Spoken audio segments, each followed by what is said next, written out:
This is the Bouquet Toss, a wedding planning podcast brought to you by thebudgetsavvybride.com to help you decide what to keep and what to toss from your wedding day plans.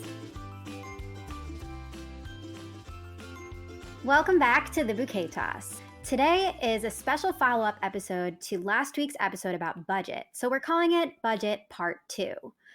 Last week, we covered everything involved in coming up with the number that you want to spend on your total budget, with things like the 50-30-20 rule and other tips for calculating that potential spend. But once you have a total, how do you actually allocate that budget across all of the different categories of wedding spend? Let's discuss. Wedding budgeting phase 2.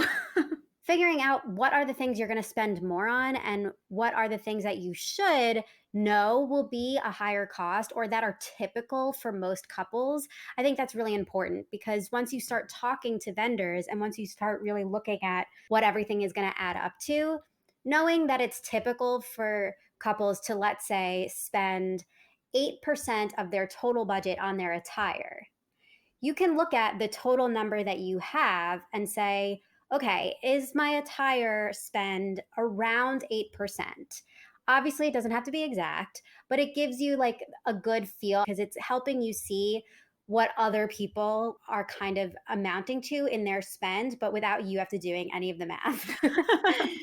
So I love this example in the book, The Budget Savvy Wedding Planner and Organizer. You provide this 8% on attire example, which again, it's an average, right? But it's a good ballpark to look at. So if, for instance, you have a $30K spend for your total budget for your wedding, 8% on attire would be around $2,400. So this helps you when you're going in to, figure out what bridal boutiques you're looking at, or you're looking through websites, or you're looking at sample sales or anything like that. Even the people that you're going to be working with at these boutiques, they'll probably ask, what are you looking to spend? What is the ballpark that you're looking for? And if you don't have any parameter to go with, how do you know? So I love that you have provided a traditional wedding breakdown. So can you talk us through the pillars, the categories that are typically involved? Of course, we know there's other things for some people's weddings. There's going to be extra categories in which you're going to have to kind of adjust the math. But for a traditional wedding budget, what does it look like? Yeah.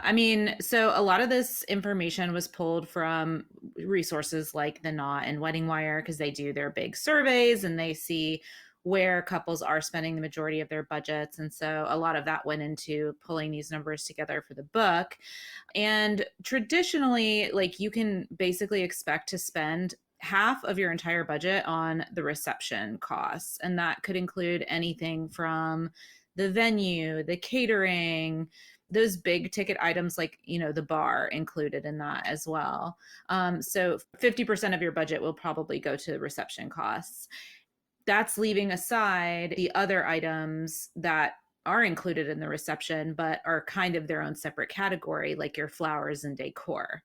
And so that tends to run around 8% of the total budget in a traditional wedding budget breakdown. Photography is another one that's like a big chunk of the budget. Traditionally, it's around 10% of the total wedding budget breakdown, but that can be flexible. And I think it's important to remember that these are, like you mentioned, like kind of a good guideline, a good, framework to look at to see if the vendors that you're hiring are within that range for the amount of money that you have to spend in total, but can obviously be flexible and move back and forth, like as you're going through the process and hiring specific people or making specific decisions.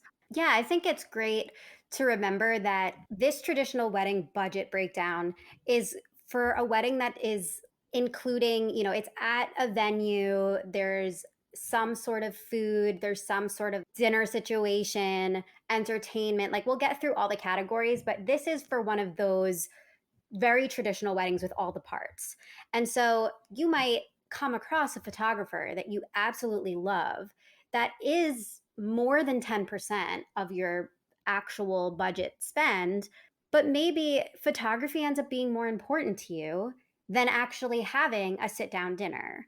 Or maybe this is the decision that helps you realize, you know what, maybe we actually just want to elope and we want to have the photographer come along to a bunch of different places with us and take amazing pictures of the spots that we love and have a few family and friends with us. And that's it.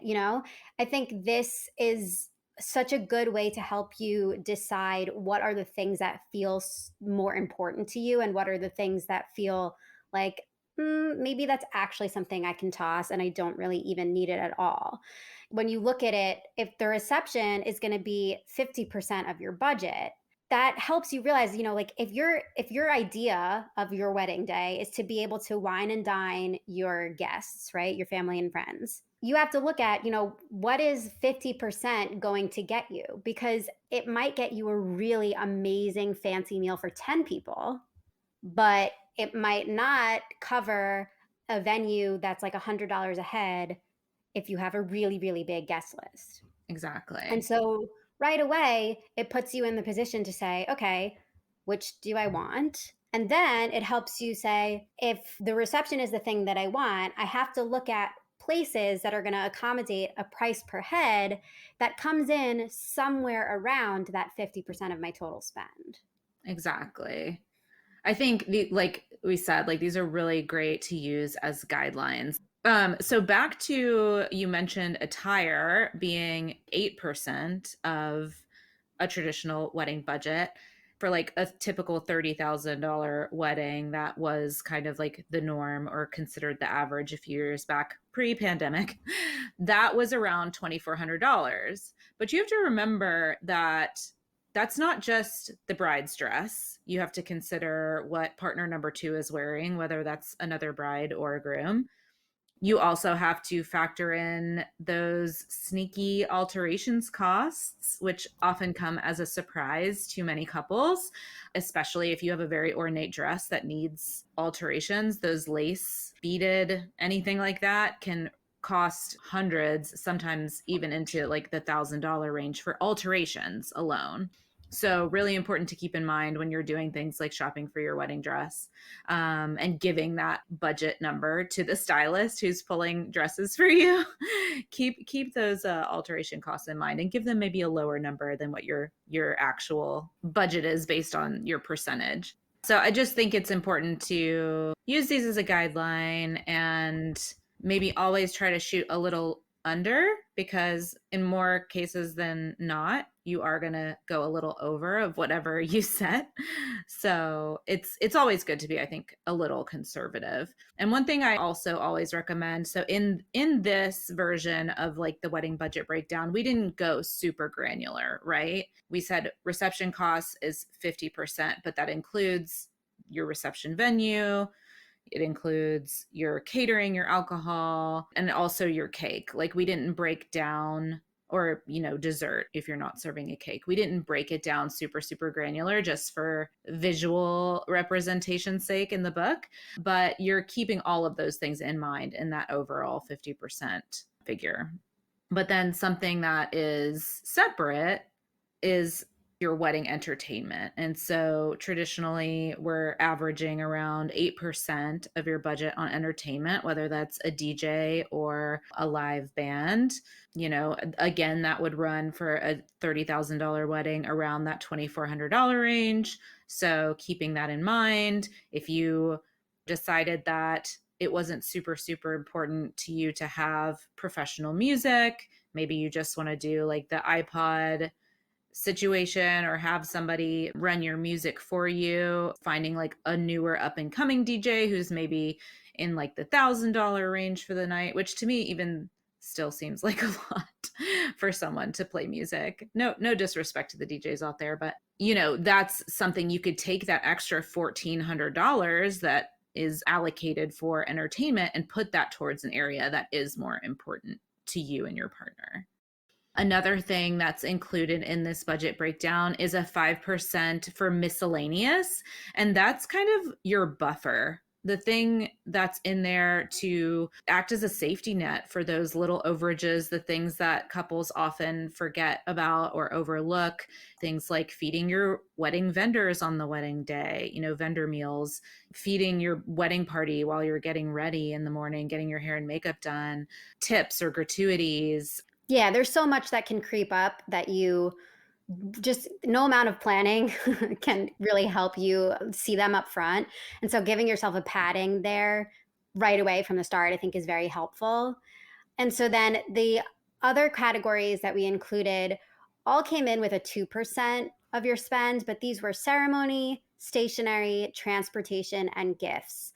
And so, again, these are going to be things you might end up spending 3% on transportation or 10% if that's something that's super important to you. But this is just giving you a ballpark to look at.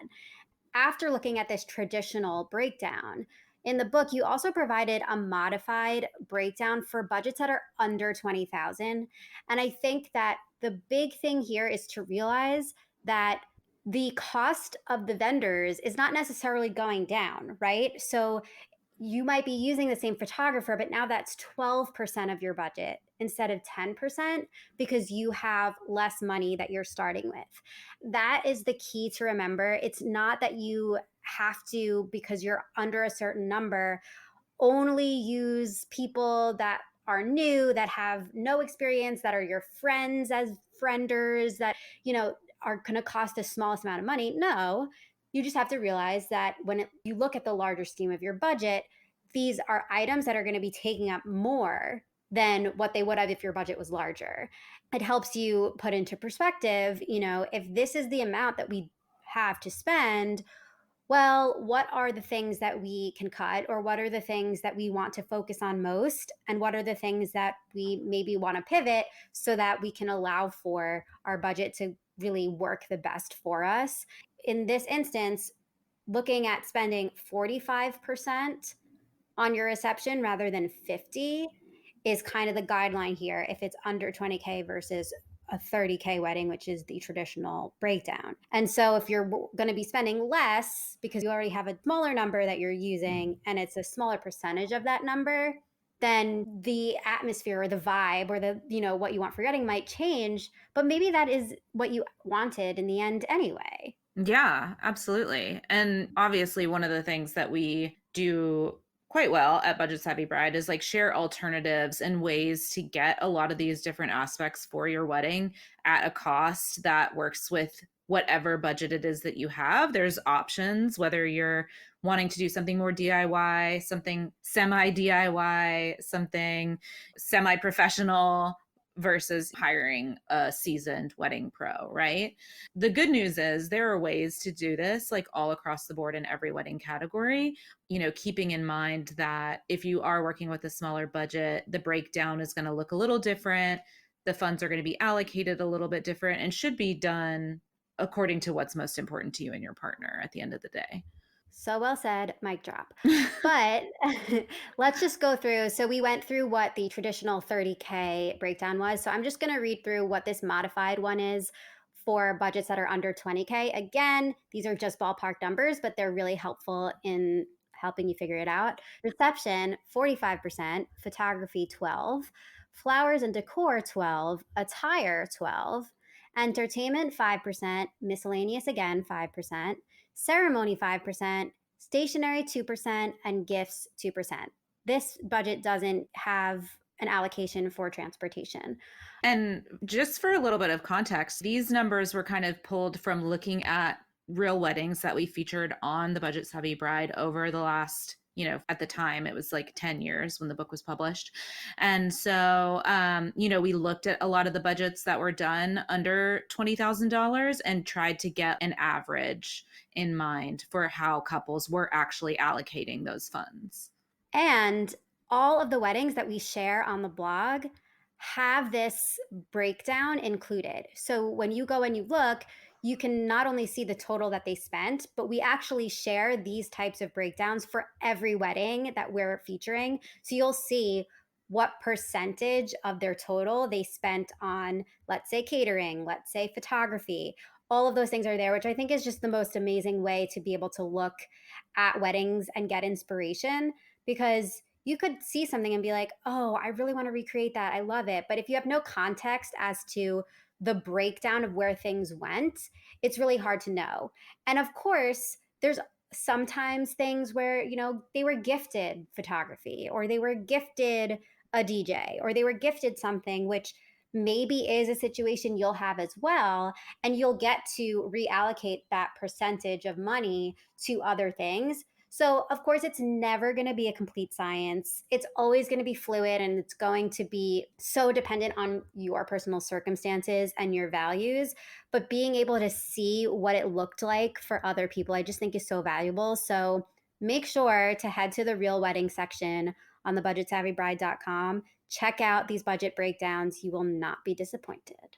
Yes, totally agree. That section of the website has been a true labor of love, but I think there's so much value there in seeing real figures of how people were able to do this because industry wide, when it comes to weddings, there's so little price and cost transparency. And so it's something that I'm really passionate about, especially because it does prove it's possible to have a nice wedding without spending, that traditional average of 30K. So that's what we're out here to prove. We're out here to help you figure it out and make these puzzle pieces work for you. You can slice your wedding budget pie however you like at the end of the day, but doing so according to like what matters most to you, I think is key to having a wedding that you're happy with. We know that savvy brides are always looking for ways to get a luxurious look for less. And one of the best ways to do that is by renting your wedding flowers from Something Borrowed Blooms. That's right, you can rent your wedding flowers. Something Borrowed Blooms uses high-quality silk florals and greenery to create stunning arrangements for your wedding. Everything from boutonnieres to bouquets, centerpieces, and more. The best part, you'll spend over 70% less than using fresh flowers from a traditional florist. Plus, we've got an exclusive offer just for you. Use code SAVVYBLOOMS on any wedding order over $65 and you'll get a free centerpiece rental included in your order. So savvy! Use the link in our show notes to start shopping now and don't forget our savvy code. Save the environment and your wallet by joining the wedding rental revolution and rent your wedding flowers from Something Borrowed Blooms. I think that you've got some awesome hacks when it comes to wedding budget, just to make it work on whatever that budget is that you do have. So let's talk through some of the things that you can keep in mind to best spread out the budget that you are working with.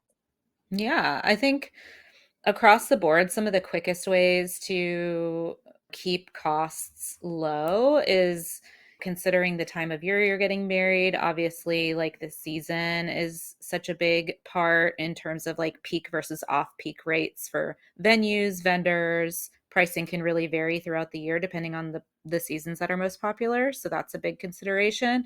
Also, the day of the week, which a lot of couples now, especially in 2022 and beyond, are looking into midweek wedding dates because of the competition, because of this wedding boom that we're experiencing. So that's another great way to potentially save and kind of hack your spending. The day of the week that you choose is important and also the time of day. You could be surprised to find that your venue gives you a significant discount just for starting like 3 hours earlier. Like with my sister, she was able to get an earlier time on her Sunday wedding that was a great saver in terms of the overall price. And at first she was nervous because it pushes everything back. So your, reception is back, your ceremony's back, and more importantly, your hair and makeup times are set back a lot. You got an And early for the call guys, time for hair and makeup. early call time, yeah. And so, like, the guys probably don't really think about it, but for the ladies, it's something that you do really think about. It's gonna definitely affect the whole sequence of your day. But in the long run, is waking up a little bit earlier and, getting started earlier worth it for the effects on your overall budget? Maybe, probably. Yeah. I Yeah. mean, I'm still dying to be invited to like a Sunday brunch wedding. Who doesn't want to like day drink and get it over with and not have to deal with the hangover the next day? So true. Not to mention the whole brunch wedding concept I love because who doesn't love brunch food? And, eggs and pancakes can be pretty affordable when compared with like a steak and shrimp dinner, you know? Yeah, it's a very good point. So lots of savings there across the board.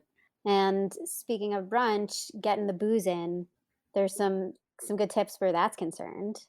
One of my favorite things to suggest is finding a venue that will allow you to supply your own alcohol, because if you have control over the cost per bottle, like alcohol markup is one of the most insanely jacked up pricing models that there is when it comes to the service industry. And so if you have the ability to, go to Costco and get all the beer that you want to serve or wine or whatever the case might be, you can have more control over the cost per bottle and save yourself significantly without that markup.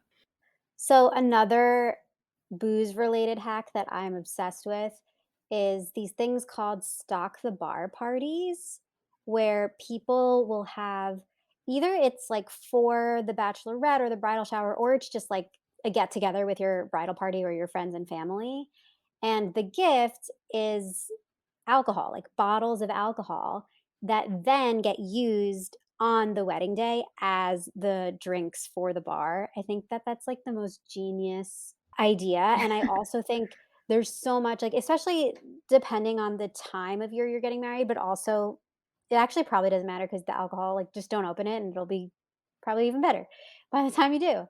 But there's so many random things where people like don't know what to get you and they'll get you a bottle of wine or they'll get you some whiskey or bourbon or something, and so if you save that for the actual day of, when you know that you're gonna have a lot of people that you wanna serve it to, you get such a good return on that gift.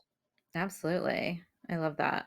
Another thing I think that couples may not think of right away is putting some of these big wedding expenses on a credit card.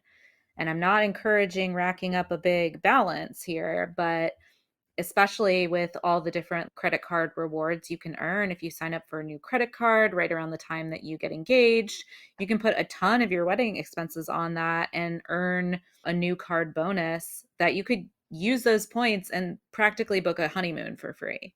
And this isn't even just like a hypothetical, like, this is something so many couples have done and still continue to do. If you are proactive enough to know which card to get, and then you're also proactive enough with your payments each month, the rewards points that you get can do some real magic. Yes, we actually have an ebook for anyone who's interested. If you visit budgetsavvyhoneymoon.com, it's all about how you can use credit card reward points to hack your honeymoon and get it for practically free. So it's definitely something that is totally doable. And no matter if you're only going to spend like $5,000 on your wedding or 10 or 20, depending on whatever the case is, you could open one new card, or both you and your partner could open a card and put those expenses and share them between you and then pool your points and just have like an epic honeymoon trip that costs you like practically nothing. Pool your points. Pool those points. Yeah, some of my other favorite wedding budget hacks are things like considering, the service providers, your vendors, like your photographer or videographer. There's only so many dance floor craziness photos that you're going to want. There's probably going to be maybe a couple included in your wedding album, but they're not going to likely be the ones that you hang on your walls for years to come. So one thing I love to recommend is to book your photographer for a shorter window of time and, have them stay for the important moments of the reception, the cake cutting, the first dances, all of those things, and then stage your exit. So, almost like in the middle of your reception, you can have, like, if you're doing sparklers or confetti toss or whatever, stage your exit, have your photographer get those like final moment shots and then send them on their way and get back to your party and enjoy the rest of it. You can save like a few hours of that vendor's time and save yourself some money as well. I love that. That is so smart. And I also think that if you're feeling nervous about, not having a photographer there for some moments that maybe would happen at the end of the party once they've left, there are so many people who are amazing with cameras these days. Like, we live in a time where not even just on your phone, but like so many people have a photography habit or like they're just interested in it. It's their hobby. They love it. And so you probably have somebody coming to your wedding that you could ask, like, as, part of my gift or as my gift for the last hour, can you have your camera with you and snap some shots? And, I've heard of a lot of people bringing like a Polaroid camera and then taking as many pictures as they can during the night and then gifting that to the couple at the end so that they have like a book of the Polaroids. And so, like, getting creative with frienders, as we like to call it, like friends who can help you out with some of these things, that could be a great way to like ease the anxiety if you do decide to have a photographer for less time. You know that you'll have it covered in some way. Absolutely. I always love pooling your resources and kind of polling your network of family and friends to see who has talents that could potentially be utilized during the wedding planning process. Of course, if they are willing. But yeah, I think a lot of people would be surprised that people love to be involved and they love to be not needed, but have their services appreciated and be able to use their talents as like a gift for you as the couple. So well said. Such a good point, and definitely something not to forget while planning. That sound means it's time for Wedding Watch, the segment of the Bouquet Toss where we discuss iconic wedding moments from our favorite TV shows and movies. If you want to hit pause and watch the clip we're talking about today, head to our Wedding Watch playlist on YouTube. The link is in the show notes. Okay, today's Wedding Watch is How I Met Your Mother, which we have to get right to it because there's so many weddings on that show, but we're specifically doing Lily and Marshall. They are like an iconic TV couple. They're like couple goals. Yeah, I think. the goats. Goat. But Lily and Marshall's wedding happens pretty early on, season 2.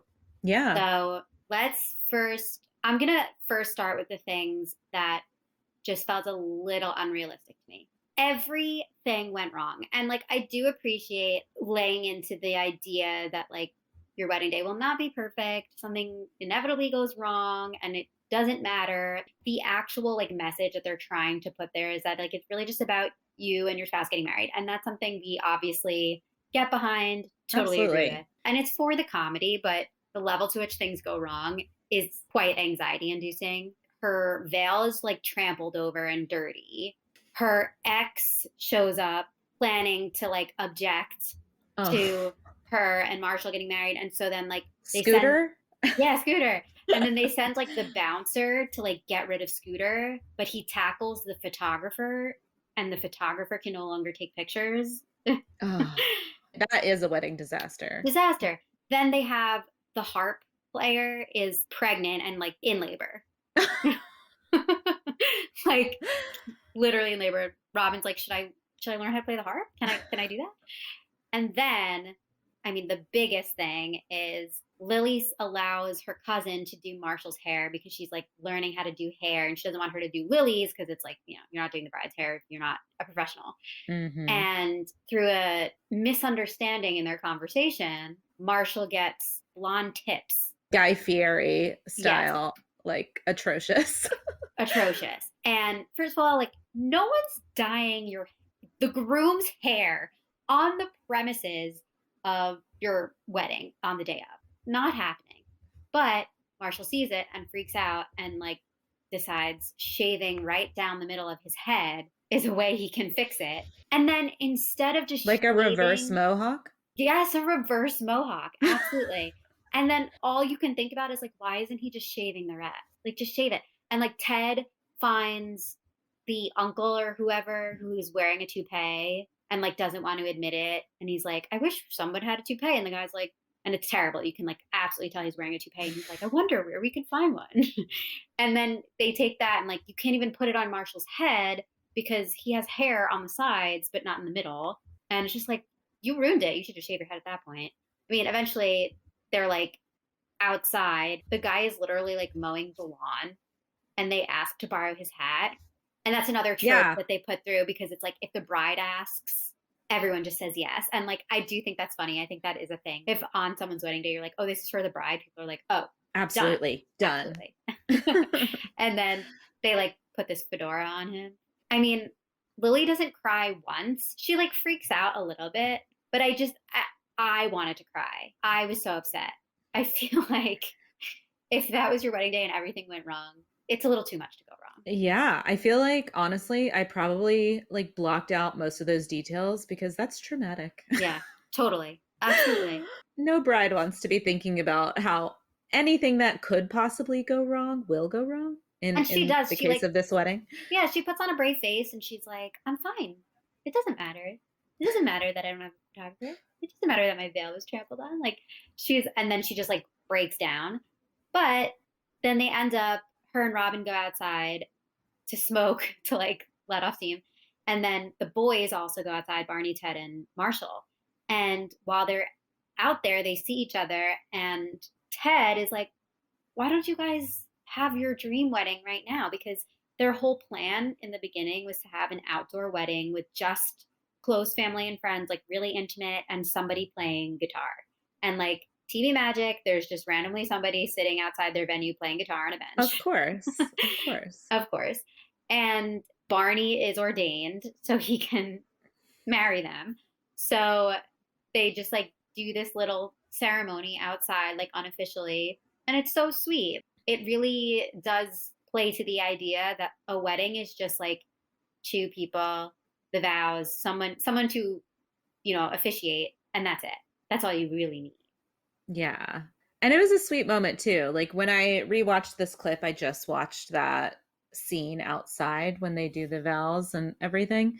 And neither of them had their written vows that they had prepared. And so they just spoke from the heart. And I thought that was really sweet. They really are one of the greatest TV couples of all time. And their vows were like so sweet to each other. And also Barney just like not being able to hold it together when his character is so unfeeling and cold, like 99% of the time. But he was like unable to speak the words properly. It was great. I agree with you. I think it's such a sweet moment. As much as I want to believe that two regular Joes who have not been scripted an actual script could just say their vows off the top of their head like that, I really do want to believe. I think that is so sweet. But I feel like in the realistic factor, it's probably not quite. I mean, although I guess if you've worked on your vows, well, right. so If long, they then spent time writing them out and they had prepared them, they probably had like general ideas of what they had written down and planned to say. Right. So it's not completely unbelievable, but it might not be as fluid and perfectly stated right as it would be otherwise. All right. So what about the savvy factor? I feel like it's a very typical wedding. They're at a venue, it's indoors. They have a caterer and a photographer and, all the things. I don't feel like as in most TV shows, I don't feel like the budget is ever really like actually acknowledged or is necessarily realistic for the jobs that the characters have. Mm-hmm. But it does feel like a very like standard wedding. Yeah, I would agree. If they had just done like the outside park thing, that's the savviest wedding of all time. But that's not the actuality of what they planned. Yeah, and it's like I just love that the show is kind of saying that's what they wanted. They were talked out of doing it, and it's actually what they ended up enjoying the most anyway. So I don't know how actually savvy the wedding was, but I do think that like with these episodes, they were trying to drive home that a savvy wedding is so totally possible. And like you can clear out all the junk and just like do the thing that you and your partner wanted to do from the start. That is the savviest. And that concludes our weekly wedding watch. Want to hear us chat about one of your favorite scenes? DM us on Instagram and let us know what we need to watch and chat about on future episodes. This was super, super insightful and helpful. Again, all of this information is in the Budget Savvy Wedding Planner and Organizer. You can get it for less than $10 on Amazon. So savvy. Thank you, Jess, for sharing these insights with us. And we'll be back soon with a new episode. Yay. You've been listening to The Bouquet Toss, a podcast brought to you by the Budget Savvy Bride. We would love for you to join us in our free private community to get support and inspiration from other couples currently planning their weddings too. Consider the bouquet tossed in your direction so you can rate, review, and subscribe to the show on your favorite podcast app. As always, stay savvy and stay tuned for our next episode.